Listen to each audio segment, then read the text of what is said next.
tugire Kristo igitondo cyiza cy'umugisha inema y'Imana ibe muri twebwe gwiriye rwose urukundo rw'Imana ruhasi imitima yacu ingabirano za mutima mwera ndazitwuzure kugira ngo ubutunzi bwa rudasumbwa usamiranire mu misha yacu gutyo tubone kweregwa mu byo dukora byose mu byo tuvuga byose no mu neza Imana igambiriye gukorera ubuzima bwacu duheze tuyigaragare muko turi ntungane koko kuko Imana yazi byiza abafise umutima utunganye kandi bakwitwararika ibyo gutungana. Turi mu mwanya wa mbere w'ijambo ry'Imana umwanya wo kwakira isezerano ry'umunsi kandi turi ku munsi udasanzwe umunsi w'ijana 32 ni umunsi w'ukwemerwa n'Imana kandi uwo munsi tugahabwa imbabazi zidasanzwe tukongera tukabifitira ubuhamya 1-2 isezerano ry'uyu munsi umukamara tubwira ati mfite ikimenyetso cy'amagufa yumye atariko mpagurukiye kububaka kandi muzokubakika nongere nteragire ibyari byarayogeye mu buzima bwayo. Ubundi iri sezerano ni sezerano ridasanzwe rishingiye kuri Ezekiyeli 36-37 kuko Ezekiyeli umukamara ivuze ngo ni jewe nyene nzokongera kubateragira ni jewe nyene nzokongera kubaka ibyanyu byari byarasambutse kandi uko mbivuze niko nzobikora. Yarabandanije mu kigabane cya 37 atanga ikimenyetso cy'amagufa yumye aravuga ngo umukama ashira kwikiganza ciwe akoresheje umutima w'umukama aranjana anereka hagati mu kabande unako kaba kari kuzuye amagufa. Mubyibuke ko wari Ezekiyeli ariko aravuga icyo umukama yamukoreye. Umukama yaramufashe ngo amufatishe ukuboko kwiwe ngo ariko kandi ngo amufatisha umutima wawe. Kuvuga hari igitekerezo cya mutima mwenda kiukorera muri Ezekiyeli mugabo haza n'ikimenyetso mu buryo bw'umubiri sibyo ngo amuterura ngo amutwara mu kabande ngo nako kari magufa yumye gusa. Ba Kristo bakundwa b'umukama nshuti z'umusaraba bashinga bapfasha gwaruka gwiza uyu munsi umuntu ashobora kwinjira mu kami k'ubuzima bwe ugasanga na magufa yumye. Winjira ku buriri bwawe ugasanga na magufa yumye. Winjira mu mashure wize ugasanga na magufa yumye. Winjira mu mavukiro yawe ugasanga na magufa yumye. Winjira mva vuga ngo winjira winjira mu cyuma ze ugasanga na magufa yumye. Winjira mu gikundiro cyawe ugasanga na magufa yumye. Winjira ndetse no mu mvugo zawe ugasanga na magufa yumye. Winjira mu ndabo zawe ugasanga na magufa yumye. Imisi yose urahusha inzira. Reka mbabwire ikintu kimwe muravuga ngo umwana ushibere ryanyina ngo umunwa ngwibere ry'umubyeyi ntirihushe umunwa w'umwana biza bidushikira biza bitubako aho duhushika ibwirizwa ku buzima bwacu ugahusha itunga ugahusha umugisha ugahusha umugwiza. Imana yaza kukuganiriza igasanga na magufa yumye gusa igasanga nimba zeri inyuma indani ari ibungwe ari umunuko atakindi kintu ariko no ngaho abakiriho ibyiringiro abakiriho ibyo kwizera ko ubwo buzima bwo kundika mu gihe ogirane wokira icimana gusaka natsinda Imana iravuga ngo ni jewe ngiye gusubira kubaka ngo umukamara heza atembereza Ezekiyeli muri ayo magufa hirya no hino ngo abona ko ayo magufa yari menshi cyane aho mu kabande ngo abona kandi ko yari yumye cyane ngo araheza umukama abwira Ezekiyeli ati mwana w'umuntu ayo magufa yoshobora kuba mazima. Ba Kristo ubona urubyaro rwo barucemera ubona urugo rwo barucemera ubona igikundiro cyo bakikigaruka ushobora kuronka icyo wishura cyangwa no kironka.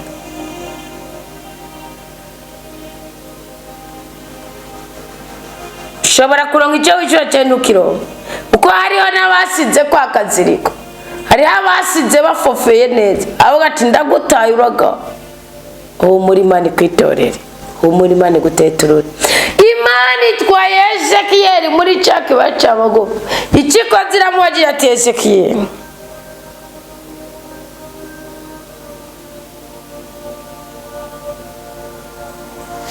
ku by'ukuri Ezekiyeli ubona ahantu ho bakivamwo ubuzima bw'abantu. Ezekiyeli ati niwe wobimenye. Ba Kristo tugire Kristo kugira ngo iri sezerano ry'ugurindwi shasha y'ibitangaza tugiye kubamwo rikubeko, no kugira umutima wemera.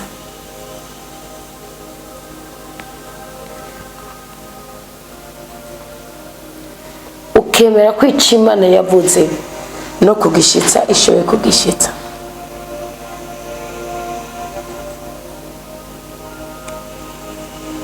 Ukemera kwica Imana yavuze no kugikora ishoboye kugikora.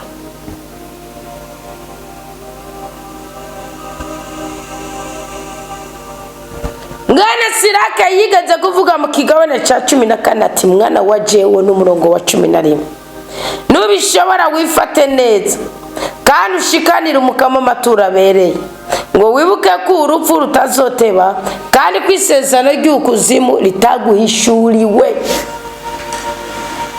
Imana izi kwakira ibyawe byapfuye iyo wishobanukiwe, iyo uyishikanira mu byawe, iyo mukundanye atawuryarya, ukuyisenga akaba ari kuyishikanira, ukuyisenga akaba ariko uyumvira.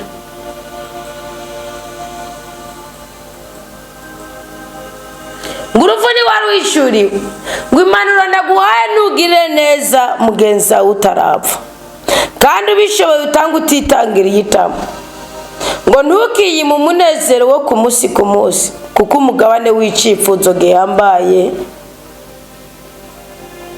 biri ngombwa mu buzima bw'umuntu nawe ntukagucike. Ngo ntabwo ari uwundi muntu uzosigira ibyo waruhiye.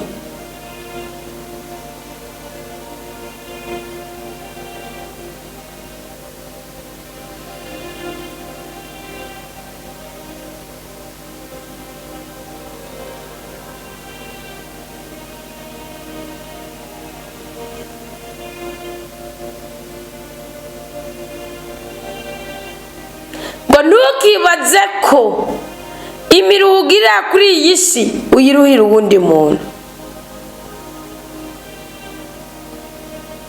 Ntukibaze ko ibyo waruhiye bizogabanywa n'irage. Irage ryawe ni ikinege nuko mwakiriye amarage yo mu mubiri gusa. Tanga uronke kandi unezereze umusha wawe, kuko umunezero ntiwawuronderera mu kuzimu. Ngo Ezekiyeli Imana iramukoreye. Iravuze iti zingabo sinshaka kuzitakaza, wowe genda we Ezekiyeli. Imana imufata mu mutwe, genda uhanurire amagufa yo, nanje iki gitondo ndaje guhanura amagufa yo. Iki gitondo ubuzima buzingamye, ubuzima bubabaye, ubuzima butuntuye, nibisubira n'ubuzima mu izina rya Yesu Kristo.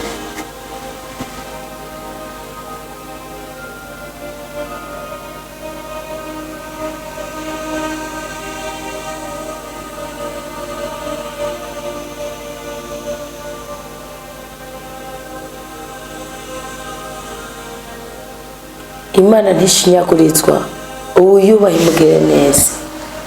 Ezekiyeli aje gukura ikizira muri Isirayeli, atari uko basenze ari kubera isezerano ry'umukamo. Imana yamubaza ngo mwana w'umuntu, ayo magufa yoshobora gusubira kuba mazima? Nanje vugane we mukama Mana niwe ubizi, nige guhindura zabukora Imana. Nawe ambwira ati gisha kabuhanuza ayo magufa, uyabwira uti yemwe magufa yumye, nimwumvirize ijambo ry'umukama.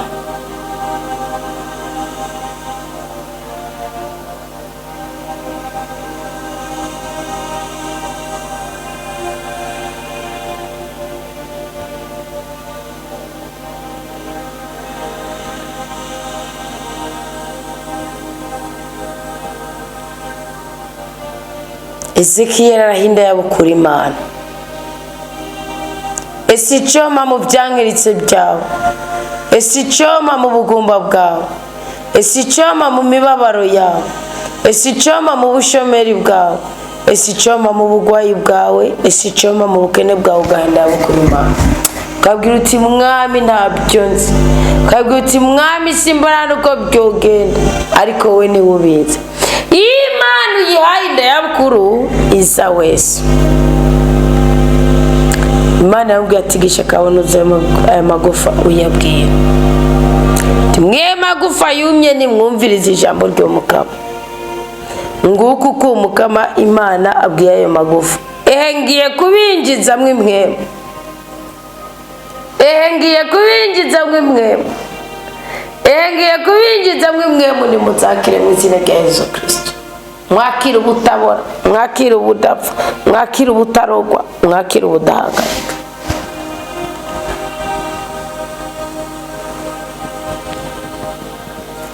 Nzobinjizamwe imwemu muheze mube bazima, nzobashiramwo imwemu muheze mube bazima, niho muzomenya ko ari jewe ndi Umukama. Ndaheza ndigisha akamuhanuzi nkuko nari nabitegetswe. Nkiriko ndigisha akamuhanuzi hadukugwa mbere haza na nyamugigima. Nguru urukundo duhabwa n'ijambo ry'Imana, ngo ubasha bwa duhabwa n'ijambo.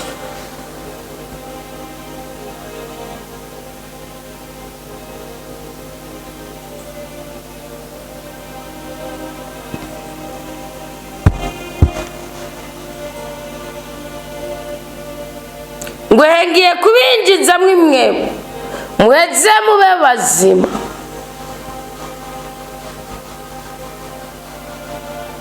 ngo ngiye kubashiramwo imitsi ndabashire ku mubiri ndaboronsa uruhu. Imitsi ni ikintu ubunonotsi, gukunda ijambo ry'Imana, guhurumbira ibyeranda by'Imana. Ndabashiramo umubiri, umubiri ni ikintu ubwitsa bwiza ubushobozi mu bigaragare kandi bivuga ko ngo ndaboronsa uruhu ni jewe ndi Umukama.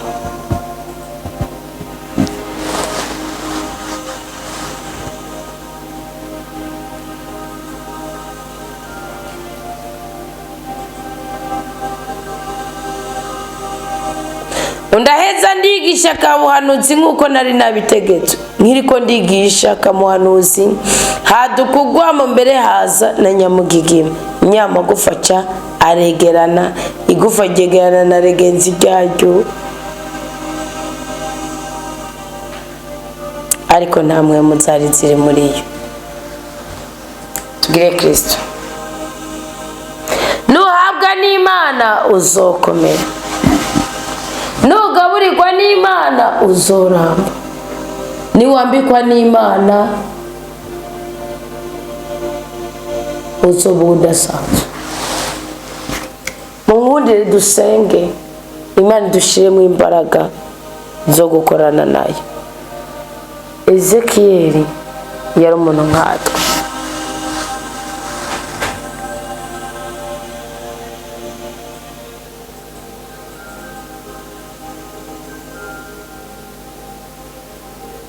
Mwiringira Imana, muhurumbire ukuri kw'ijambo ry'Imana. Iyi Mana yatumye amagufa, igufa ritorana na regenzi ryayo, umutsi uko nyene, inyama uko nyene. Niyo Mana y'ikuguhagurutse ikagukora igisuzuguro, ikagukura ku cyapfu. Dusenge Imana.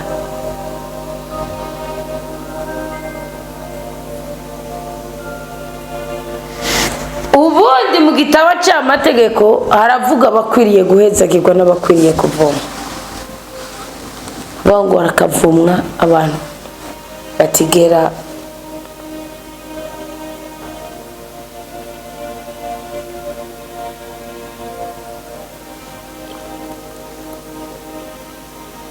bubaha Umukama, kuko ubundi Bibiliya ivuga kubaha ikoresha imperative cyo kumwe no gusenga. Ariko nimba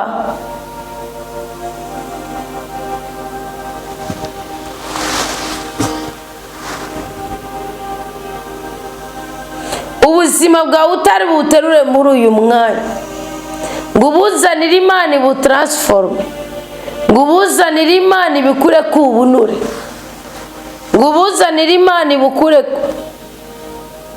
kumugihe tubuzemo ko bakristo benshi burama ahantu bumeze nk'uko gato bushobora kugwa, gato bushobora kumeneka. Ubuzima bw'abakristo b'uyu munsi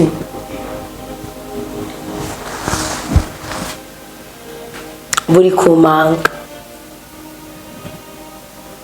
ariko nimukwiye kubohoza ku manga. Buzana uyu mwanya, buzana imbere ya Yesu Kristo aduhe ikimenyetso cy'amagufa yumye ko agiye gusubizwa ubuzima, adusezerane ko agiye kongera kutwubaka kandi tuzubakika.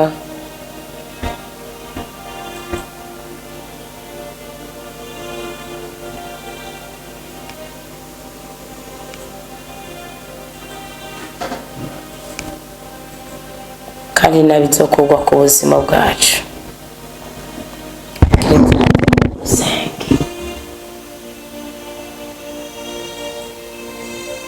Manura intwaro urakwiye gushimagizwa, kuko ibyiza wamaye bitagira uko bingana, nicyo gituma zamangushima. Turagushimiye cyane Mukama kuri ingabirano y'ubuzima abana waduhaye kuri uyu munsi w'132. Uri Imana yacu, turi abana bawe, uri umugiraneza, ukuri ibisuzuguro by'ubwoko bwose, kandi uri nteturuye. Ndabishingire nawe cyane dawa twese ubyagiye mu ijuru. Izina ryawe nirize rigwire mu mitima yacu, izina ryawe rivugwe mu kanwa kacu, izina ryawe rigaragare mu bitekerezo byacu kuko ari ryo ryuzuye mu bwonko bwacu. Izina ryawe rinezerezwe nuko turyitayeho, turiciriye bugufi kandi turyamamaza kubw'intazo ryawe. Iryo zina ryawe nirize ribohora ababoshe uyu munsi, iryo zina ryawe nirize riruhurira indusha uyu munsi, iryo zina ryawe nirize riteturura abateterewe uyu munsi. Turabizi yuko turi abanyabicumuro, turisabiye ikigongwe dawe. Amashikano yacu ntareke kugera imbere yawe heranda rwose. Ingo twitorere nk'uko watoye Ezekiel ukamutwara mu kibaya cy'amagufa yumye. Yaraguhaye indabukuru nawe umubwira icyo yakora kandi biremera. Mukama tuguteze yombi, tubwira icyo twokora kugira ngo izina ryawe ryubahwe, tubwira icyo twokora kugira ngo ubwami bwawe buze, tubwira icyo twokora kugira ngo amahoro abe mu buzima bwacu. Mukama Yesu nuduteture mu biteterwe byose tugendana mu buzima bwacu, turenganura aho twarenganijwe Yesu, tunezereza aho twababajwe uzobukoze. Iki gitondo nudukure kwicangiro, twakiriye amaraso yawe meranda, turayiyogesheje wese. Tugirire neza Yesu, tugirire neza, duhoberane n'amahoro, duhoberane n'intsinzi. Tugirire neza Yesu, tugirire neza, tugirire neza muri uyu muturuturu twiyereke. Turahakanya akanwa kabaraguza, kabaragura n'akabaterekera ndetse n'abatongera. Turakansi, turahakanya amaboko y'ubwicanyi.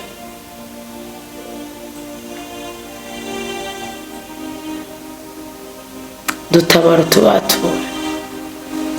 Turakwiteze kw'inkuru nziza kandi natwe turindiriye kugukorera ubuziraherezo. Ntituzongera kukuryarya, ntituzongera kugusuzuguza. Tugiye guhagurukira kuri kw'ijambo ryawe. Urakoze mutima w'umwanda, naza twugura ikirere cy'ibyishimo.